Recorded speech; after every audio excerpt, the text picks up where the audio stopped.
digitaljamsessions.com. Hello and welcome to this Digital Jam session. Today we're joined by Jodie from Channel 4, Ella from ITV, and Andy, freelance writer. Hi guys, welcome to the Digital Jam sessions. Hello. Hi. So if we could start off with just a brief explanation of who you are and what you do in the companies that you're in. If we start with Andy, since I terribly introduced you there and I don't really have a way of apologising for it other than to let you explain for yourself exactly who you are and what you do. Hi, Andy Briggs here. Yes, a freelance writer. That sounds like something that should be on a tombstone. I write graphic novels. I write books for young adults, including I just rebooted the Tarzan series. I managed to get hold of the franchise and bring that up to date. I also write for TV. I've done a whole bunch of things with NBC and the Sci-Fi Channel. And I'm lucky that I also get to write movies. So the last thing that I wrote was a film called Crowhurst, which we just wrapped last month. And I wrote and exec produced a movie called Legendary, which was out theatrically last year. So that's me. Wonderful, thank you. And Jodie, why don't you explain to us a little bit about what you do at Channel 4? Hi, I'm Jodie Smith. So I'm a commissioning editor at Channel 4. I'm a commissioning editor in multi-platform and also online short-form video. So it's two different areas. Multi-platform covers big entertainment shows mainly, which are either centered around live interaction or live play along somehow. How do we kind of involve the audience in a way that moves the genre of entertainment on a little bit? So lots of play along shows like £1 Million Drop. Singer Takes It All was a big project I did last year. And then the other kind of half of my job is short form video. So almost a year ago now, Channel 4 started to widen the 4OD proposition, now called All 4, from just being catch up to other things. And one of those other things is, as well as things like online premieres and original long form content, is original short form content. So I'm across lots of different genres, commissioning series that are all about kind of 5 minutes in length episodes. And we've been doing that for about a year and it's going swimmingly. Wonderful, thank you. And Ella, if you would like to introduce yourself and explain what you do at ITV. Yeah, so I work for ITV's format team, and what we do is we roll out all of ITV's international content around the world. So we're responsible for brand policing shows like I'm a Celebrity, like Come Dine With Me. We've got a massive catalogue though, so obviously we're taking out whatever anyone wants around the world. But we are the liaison between ITV studios and the original producers of the shows and the producers on the ground who are making their local version. So it's a lot of adaptation, a lot of working with different cultures, and a lot of brand policing. Thank you. So we were supposed to have Pete from Dub It on this call with us today, but unfortunately, thanks to the joys of technology, he is not joining us today. But we were going to talk about the nature of storytelling and the way that is being presented for younger generations. So this new digital generation, as some people like to refer to it, or I don't know if we call them Generation Z or what we call them these days, but this generation that is growing up with technology in a way that we don't necessarily understand, or are not necessarily utilising technology in the same way that they are. And the notion that they are moving between devices and platforms in a seamless and very organic way and expecting those stories and those brands to really follow them around and be there with them no matter where they go.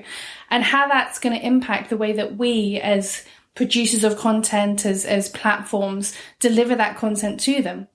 So I'd like to start perhaps with Jodie, in as much as obviously Channel 4 has now just shifted into this all four formats and you're now looking at a much more broader spectrum of delivering content. When you look at this next generation of techno-savvy kids, what do you see as being the most significant changes that you think are going to need to occur within the next 5 to 10 years? I think it's a really big question. I think... from the way we tackle everything, you've always got to kind of meet users on their own terms rather than try and invent a behaviour and hope for them to follow you into it. So I mean, we've got into short form commissioning, so meaning series that are about 6 episodes long with episodes that are consisting of about 5 minutes in duration, and we've done that partly because we were seeing a change in the way people were using on catch-up services. So they were watching more and more. The proposition for catch-up started before it started as a desktop application many years ago, and through apps, more and more people are watching catch-up and downloading shows onto their phone. And watching catch up, even in the home, not just necessarily out of the home, streaming to their devices, and also watching shows in a way that you don't expect them to watch shows. So they don't watch a linear program, that's an hour long in 1 hour segment. They often chop it up and watch it in tiny chunks to meet their own needs. So we were noticing that people were watching, a program a little bit in the bed in the morning, maybe a little bit on the way to work or to school on the bus, a little bit on the loo later. They were kind of chopping up our content to watch it as they suited them. So that's why we kind of got it. It's one of the reasons we got into the game of commissioning short form, which is actually kind of a length that you can watch it in bite-sized chunks rather than, so that people coming to all four have the option of watching long form or watching short form. And for us, I mean, we're less than a year into it, and it's allowed us to cover topics that we don't necessarily have a place for on TV. I mean, we've done lots of things around video games, and video games is kind of the one subject on TV that's very rarely covered now, and that's done really well for us. And we've tried out lots of other ways of filming and lots of talent we might not necessarily put on the channel either, and it's got us kind of thinking, experimenting in different ways, and some of that will, I think, end up transitioning to the channel as well. So I think that's just sort of one of the examples of the way we're trying to meet user expectations and keeping us relevant away from our linear output. I suppose the natural question that comes from your comments there is, do you think then that for Channel 4 at least, do you feel like linear TV is really a thing of the past? No, it's not. It's the funny thing with linear is that we obviously, as a broadcaster, you'd be wearing blinkers if you didn't pay real attention to what Netflix are doing and what other channels are doing. And I think there's a lot of scaremongering, same as when, for example, back whenever there's a new medium that comes out, so when radio came out, they thought that, this is the end of newspapers. When TV came out, this is the end of radio. And I think every medium kind of finds its place in the home. And TV has been for a long time and remains to be this kind of box in the corner that quite easily serves entertainment and education. And I think people are quite happy having a kind of dumb box in the corner, which is very easy. They can switch on. They don't have to call anything up. It will just serve them programming.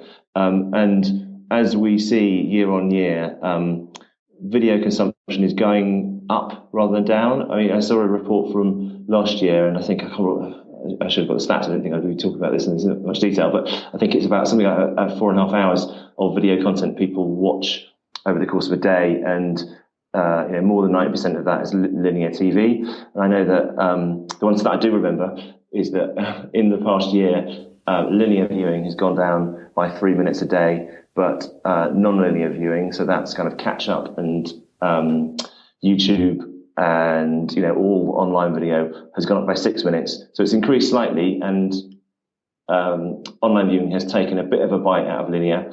But I think what we always hear from viewers is that TV serves a purpose that other mediums don't. It's kind of easy. You switch it on and it's there. So I think the TV business model has got quite a long life in it as yet. Okay, and what about you, Ella? From your perspective and your experience in terms of the kind of content that you're commissioning or the formats you're involved with, are you seeing any kind of a trend emerging in terms of whether or not there is that lack of attention span, perhaps? I think what's important when it comes to the formats that we're seeing pitched is that the developers and the production teams are very aware that this digital generation is there and that they have different needs and they need to be serviced differently. But I think it's about finding how we do that. We haven't always necessarily hit that sweet spot, because I think what's happening at the moment is that people are developing a lot of shows, a lot of different formats, which are pretty, straightforward in being pitched for a linear show. And then at the end, they'll tack on, and there'll be an app with that. Or, of course, there'll be a website associated with it. And they're sort of coming at it backwards. The stuff that's really working for us when it comes to the digital stuff is stuff in which the digital side is sort of integrated from the outset, or is perhaps, the starting point. So we've got a quiz show which is based on an app, and the app came first, and we've licensed that. We've built the interactive quiz show around that, and that's allowing the viewers to actually play the studio audience in the room, which is great. And Jodie, you might know Secret Life of Teens, Secret Life of Students, which aired on Channel 4. They use some amazing technology, what we call the D-Rig technology, which basically is put into smartphones. And we gave it to a bunch of students and followed them for the first term of university. And the phone actually captured, we have software on the phone which captures all of the data, everything they do, every phone call, every text, every Instagram, every tweet, everything they do. And that was used as a story stream to the same extent as our standard sort of talking heads and interview footage was. And that was actually what was guiding the storytelling in that case. And that made it really exciting, because the basic premise was that if you're trying to follow students or young people these days and trying to get a real sense of what their life is like, you can't do it without knowing what's on their phone. And it couldn't be an add-on. It couldn't be something on, tacked on the end. It had to be something that was at the heart of the storytelling. And I think that's, if we're going to do this, we have to do it properly, and we have to sort of integrate it from the outset. That's interesting that you're bringing up this whole thing about the importance of mobile and how central that is in most people's lives. I don't think it really matters these days which age you are. I think it is fundamental to most people's life. And I suppose for me, a natural question that follows on from that is that we're moving more now towards this whole kind of notion of wearables. Wearables is the thing for next year and for this year. Everybody's talking about the Apple Watch, and Apple Pay's just launched, and all these things they're fundamentally, they're taking us away from the screen that is the mobile. And we're seeing more and more options to draw us away from these screens that we're used to seeing around us to other devices. And I'm curious as to what your thoughts are, Andy, in terms of the way that storytelling is going to find a place in this new technology that is emerging. When we get to that point in maybe 5 or 10 years' time where there isn't a screen to look at, there's just automatic input that's going into somebody's ear or into somebody's eyeball. How do we continue to storytell in a context like that? Well, I think it's quite exciting listening to what Ella and Jodie have just said about the way they're approaching things, because that sounds quite a fresh attitude compared to some meetings I've had in the past. And it's exciting that that's the way it's going forward, because I never believed that storytelling, people's attention spans were getting shorter. I never believed that. We're all getting busier, so kids aren't getting less attentive. That's why they're going to see and sit down and watch, The Avengers for 2.5 hours. Movies are getting longer, whereas the way we consume things is getting smaller. And I think the future of any technology, whether it's going to be wearable devices, whether it's the continuation of the mobile phone, people tend to be stuck in the past. It reminds me of when TVs came, doesn't remind me, I wasn't alive, but when television was out, everybody said it was the death of the radio. And then when TV was out, it was the death of the cinema. And when online came about, everybody thought it was the death of television. And it's not. It's just another natural advantage. It's another way we can open up the stories. So I think the content providers, like the creatives, the writers, for example, such as myself, need to get our heads around that rather than the audience. With simple ideas of storytelling, such as most TV shows are built around the advert breaks. So whether that's, you've got one advert break or whether you've got 4, if it's in the States, well, things should be structured with smaller act structures. So every 3 minutes, every 5 minutes, it's a new act. That way you can then have a 30-minute long TV show and still consume it in small bite-sized portions, whether it's going to be on your mobile phone. Whatever. So we need to start restructuring stories from those horrible Sid Field 3-act structures. We need to really look at how we actually write it from the beginning and invent it from the beginning in a different way.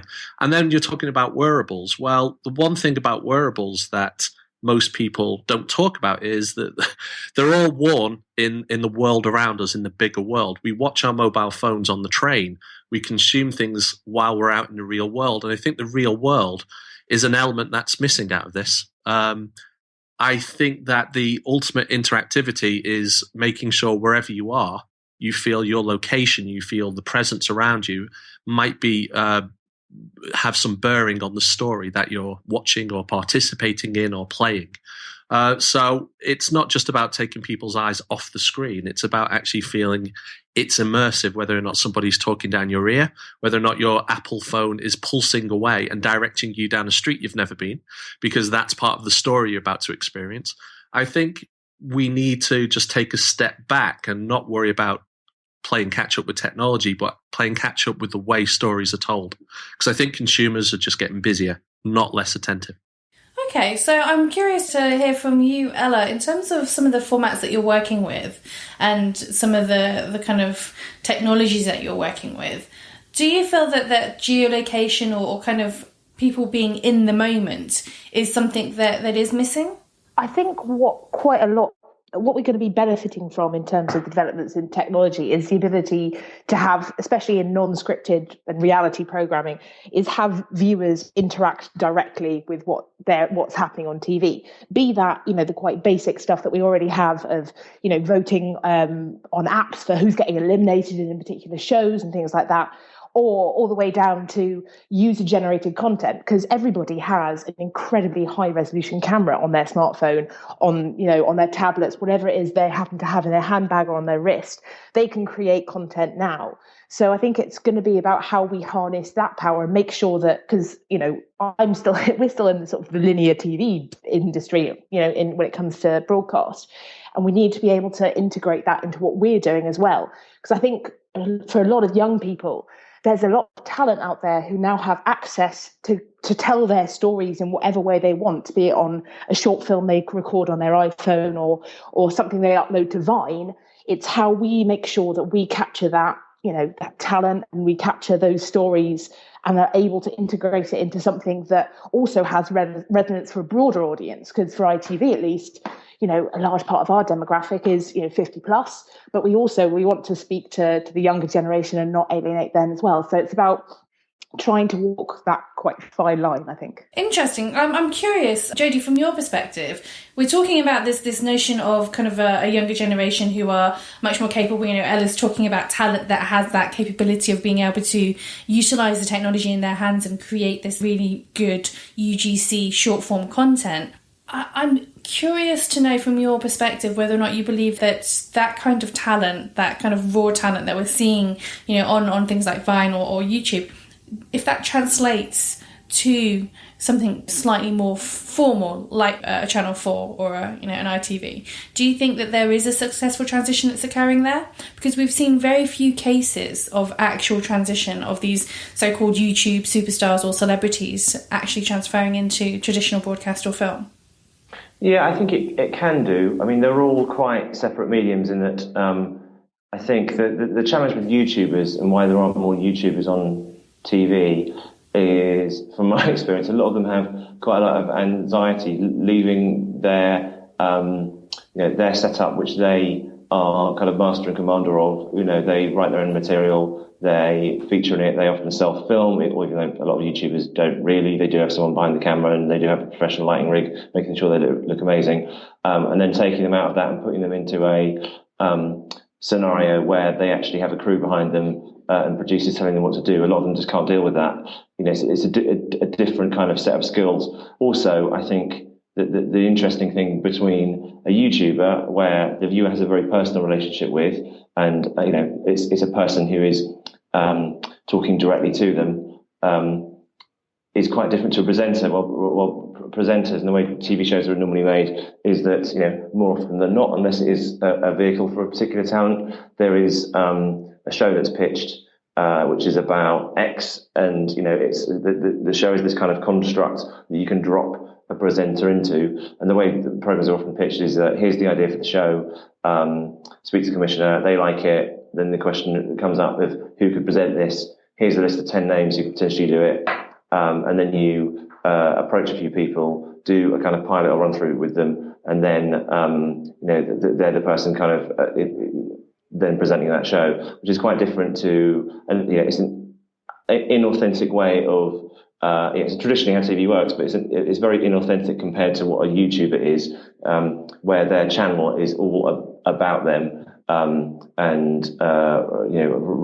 than a presenter who has a set of skills that's sort of multidisciplinary, where they can, potentially steer a kind of game show type thing, or steer a fashion format. So I think people often think that those skills are quite interchangeable, and a YouTuber could make that leap, but I've not really seen it yet. No, and then in terms of I think Vine stars, it's kind of surprising that we haven't really, because the best Vine stars are able to construct a sketch that plays out in 5 seconds. We haven't really seen that much of a transition yet, although I do actually have a couple of shows in production where we're using a mix of people who have come via Vine, who are really good at doing characters you can kind of get, and also get a punchline captured in that 5 seconds. We're mixing them in with people who are actually stand-ups or comedy actors. So it is kind of happening. I just think it's a bit of a slow progression. Do you think that there needs to be changes on kind of your side of the fence, in terms of, when I say your side of the fence, traditional broadcasters, that need to perhaps accommodate the fact that that there is quite a different environment, a different skill set involved here? I think it's one thing that we're learning from is that I think some old sort of TV show formats which are kind of inauthentic, is how you can make them more authentic. So what is a modern, there's no real fashion shows on TV anymore, fashion style shows at the moment, but what can you learn from what Zoella and Flavoursome and other people like that are doing, and what does a fashion show look like, or a style show look like, for that generation. So I think all of what we see online, I think we all have to learn from. I mean, certainly with short form, one of the most interesting things is that the way you construct a narrative for a short form film is quite different to TV, in that because when people have the power of having a mobile in their hand or a mouse in their hand, they can quite quickly close that browser tab down and move on to something else. So we're having to, when we're working with more traditional companies who are making short form for us, we do work with a mix, but some of the more traditional ones who are used to making long form will often have this big kind of build up, and then there's a reveal 2 minutes in, and so on. You kind of have to say, actually, forget the first 2 minutes, move your reveal to the very front. If people aren't satisfied in seeing progression in this story instantly, then they might bugger off. So I think there's a lot to learn, I think, from the way stories unfold online and on YouTube, and the sort of speed of how much you can tell in a Vine video that isn't literally lifting that thing or lifting that star and plonking them into a TV show. There's lots from the form of it, I think, you can learn and apply. Okay.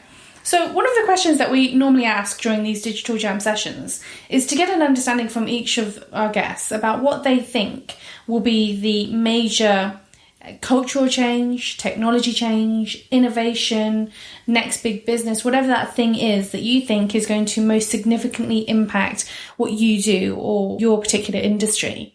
And I'm curious to hear perhaps from Ella first, in terms of what you think is the most significant thing that might happen to change the landscape for you. Oh, now you're asking. I think it's going back a little bit to what we were just talking about bringing the user experience in. I think, there are kids growing up these days who sort of look at, I'm talking like babies who look at magazines and kind of poke it and expect it to move and interact with it like an iPad. I think there's entire generations just expecting everything to interact with them. And I think they want more of a say in what they're seeing on their sort of day-to-day linear televisions.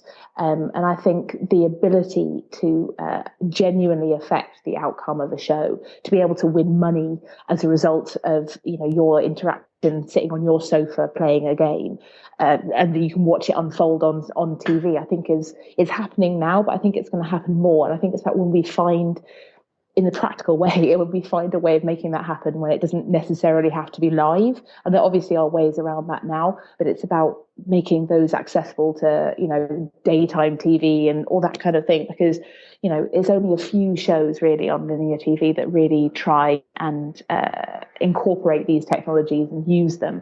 And I think as they become more easily available and cheaper, and people understand how best to get the best response out of them. I think we're going to be seeing that just creep into all our perennial favourites. Okay. And what about you, Andy? What do you think will be the most significant thing that's going to change the face of writing and storytelling? Again, interesting. Just observing the way that as technology advances, even how we use our cell phone, how we, as Ella was saying, how you can participate from home just on your mobile phone. As we just come to understand that more, we're going to have to look at reworking the way we tell stories rather than, try and bolt it on and try and, push what the old way of doing things. I think interactive television, the fabled Apple TV, that the likes of that, if that ever comes about, will be a little bit of a game changer. And just in other technologies, I'd be interested to see how things such as augmented reality, etc., allow us to drop the user in a lot more, into the real world a lot more. So I think that's going to really influence the way storytellers have to take a step back and think, right, we need to do this differently. Interesting. The notion of virtual reality or augmented reality TV viewing isn't one that we've covered, and I wonder if either Ella or Jay, do you have any views on that? Okay, I think for us, it has. I think any business you invest in something like whether it's a mobile application or a sort of VR experience or whatever, you're generally doing it for two reasons. You're either doing it as a first, so for the accolade of doing it, or you're doing it because you're going to hit loads of people. And I think from our point of view, and I think it's probably true of most companies, there's not much point in doing it first if 100 people use it. So for us, we know that everyone watches TV with a mobile, and they take that mobile with them everywhere. So it makes sense to hit the most people, as many people as possible, by developing stuff that works on at least iOS and Android. I don't currently have any plans to do anything around VR, or I occasionally get pitched things for Chromecast, and how about an Xbox Connect app, and all those kind of things. But which is great for the merit of doing it and doing it first. But if you're not hitting most of that audience, or being as inclusive as possible, then my interest kind of wanes, to be honest. I'm curious though, because what you're talking about is very focused around VR and traditional AR in many senses, but we're coming into this next step, if you like, next phase for VR and AR, which is this merging of the two, which is what we're seeing with headsets like Sulon's Cortex and Microsoft's HoloLens, and even to an extent, the Gear. What we're seeing is actually this fusion of the two. So what people are terming is mixed reality. And that's not so much a challenge in terms of audience reach and penetration, because we know everybody's got a mobile phone, and we know that most of them are into the idea of toying around with virtual reality or augmented reality on their mobile device itself. So in that context, is that something that you think that Channel 4 would probably want to toy around with at some point? We did a few years ago, when augmented reality was something that lots of people were talking about, or had started talking about. We did a few proofs of concept at Channel 4. So, literally holding your mobile up to the screen as you were watching something, and something happened on your, on your phone as you were watching TV. And we found that people loved it, loved the gimmick of it, but wouldn't necessarily want to come back and do it again and again. And pretty much everything that you do in multi-platform, whatever you call it, digital stuff around shows, it's the gimmick that will hook people in. Like, oh, that sounds interesting. Oh, and what? It's free or doesn't cost much. Okay, I'll give it a go. But it needs to be strong enough to be essential for them to do every time that show's on. And we found with something like augmented reality, even though it is broadly available, if you've got a device, then didn't feel from actually trying it out with users that they'd want to come back again and again. They enjoyed it for the one-off experience, but not necessarily something they want to do every week. Yeah, I tend to agree with you in as much as I think a lot of the examples that we've seen of AR or VR demos are just made to really kind of prove a point, and are very flashy and not necessarily useful or meaningful. And I think that's probably a problem until somebody comes up with something that is meaningful in the experience, then that's going to continue to be the case for the audience, not particularly wanting to get on board with that. But Jodie, we didn't get to you yet in terms of asking you about what you think will be the next major shift for your landscape in the next 5 to 10 years. What do you think that might be for you? Okay, it's a really difficult question. I think, I don't really see much on the horizon that will be nearly as significant as the smartphone. I mean, that one you could see, when the iPhone was first unveiled, the change that would make. I don't really have much faith in wearable tech, Pebble watches and other kind of devices. I think they haven't really found their place or purpose as yet. I think it's quite interesting, younger generations who come through understanding where their video content is coming from. I think that's quite interesting because, me growing up, it was quite clear our video content was coming from one of 5 channels.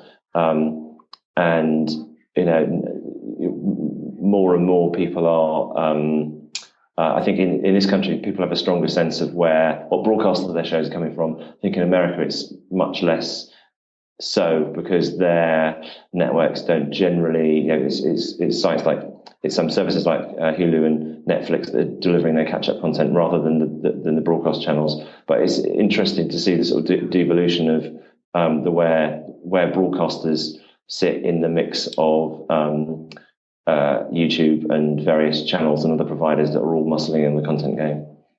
It's interesting though, because a lot of these providers are now looking at over-the-top services, streaming services of some sort. So perhaps that shift will occur in the next year or two. It could be more a case of people will know where their content is coming from because they are getting that streaming content directly from them. Yeah, I mean, in the States, HBO is one of the few that does have its own kind of under-one platform, I think. I mean, it's also interesting,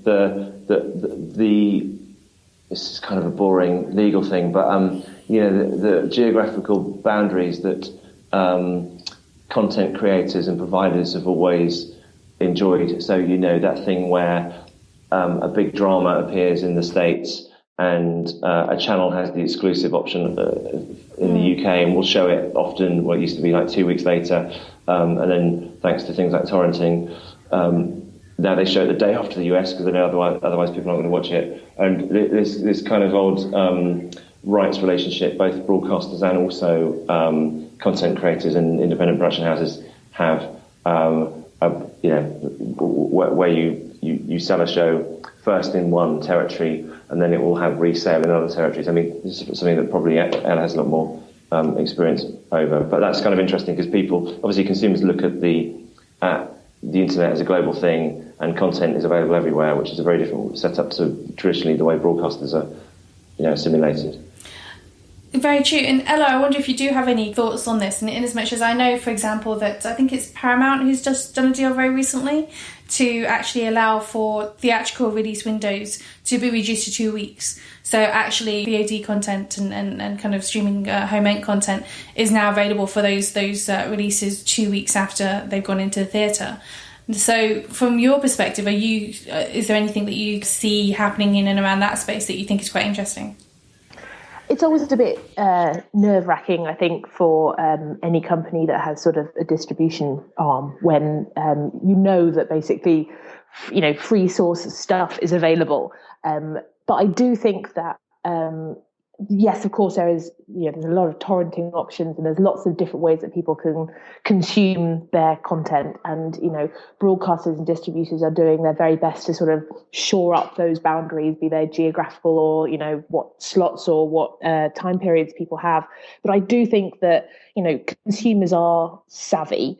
And they want the proper version. I mean, yes, of course, you'll get a proportion of people that are willing to, download the version of Harry Potter with the Slovenian subtitles because they want to get it that fast.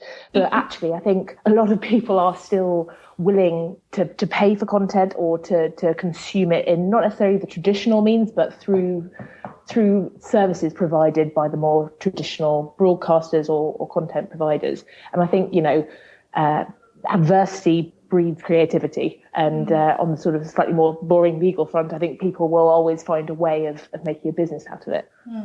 It's interesting though, in terms of this notion that people are willing to wait or willing to pay for higher quality or better quality, and I think that's been very much demonstrated in this week's or kind of last week's ish Comic-Con trailer kind of releases, where we saw things like Deadpool and Suicide Squad being immediately leaked online, which is actually something very new for Comic-Con. Normally they don't have that kind of problem, but this year they seem to have a big problem with this, and it was interesting to see some of the reactions from some of those studios. Some who were quite happy to put the digital version online quite quickly, and others who really dragged their feet about it. But I think the audience sentiment was universal, in as much as people were quite happy to go and look at that undercover video that was taken inside Hall H.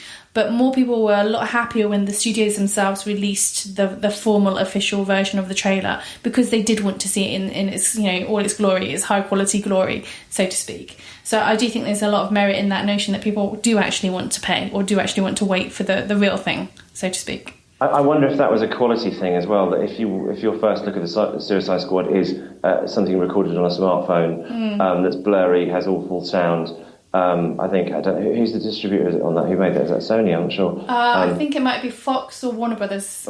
Anyway, I was surprised as I saw that leak, and then they quickly released the proper version. Mm-hmm. And the odd thing was, there was a statement on their Facebook page which was a kind of a bit of a telling off, saying we really didn't want to release this because it's part of a timely marketing plan we had planned out. Exactly. But we were so annoyed that someone had recorded it. We're now releasing this footage, rather than actually spinning it in a more positive way of saying, you were all clawing for footage so eagerly that we thought we'd bring forward our plans and release this. It was a kind of a weird telling off to a fan base that weren't responsible for recording it. It's really odd. But I think something also interesting recently was Rick and Morty, which is an amazing animated series I think it's on Adult Swim in the States. This new trend, it happened also with Game of Thrones, didn't it, where the first couple of episodes end up being leaked online. And it was interesting to see when Game of Thrones was leaked online, people were angrily watching the first two episodes, and then or was it four? I think it might have been four that were. Yeah, I think it was about four. Yeah. And then moaning, saying, "Oh God, I've now got to wait a month to watch the rest of them because I'm all caught up now." And then Rick and Morty a few weeks ago, the second series, which is I think that's due out in August. The first two episodes were leaked. I saw a lot of comments. Of course, it's kind of anecdotal, and it was just a subset of the comments. But I saw a lot of people saying, "I'm not going to watch them out of principle because I know that they are a small studio, quite new animators. It's their first big gig. I'm going to hold back and watch it when it's actually streaming on Adult Swim because I want to kind of give back to the people who made it." And it was quite a different reaction to thinking that HBO Game of Thrones, they can afford me to illegally pirate them and not watch them on the telly, but a kind of recognition that a smaller artist or creative group who do need that support, I will be resilient and not watch it until it's ready.